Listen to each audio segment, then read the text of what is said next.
গাছের গুঁড়িতে কুড়ুলের আঘাত পড়ে।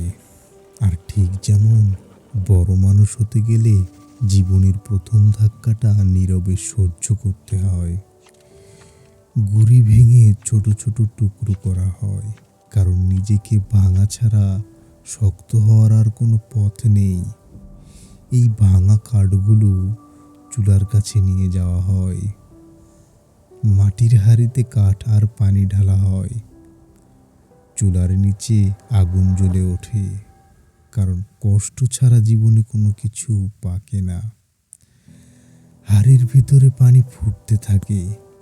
ফুটে ওঠা পানি আলাদা করে নেওয়া হয়, যেমন কষ্ট মানুষকে আগের জীবন থেকে আলাদা করে দেয়।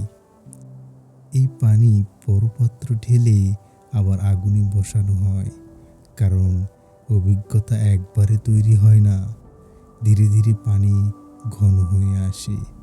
শেষে সেই ঘন রস মাটির পাত্রে রাখা হয়, যেখানে ভাঙন আর আগুনের পরে জন্ম নেয় ক্ষয়ের, যেটা আমরা পানের সাথে খেয়ে থাকি।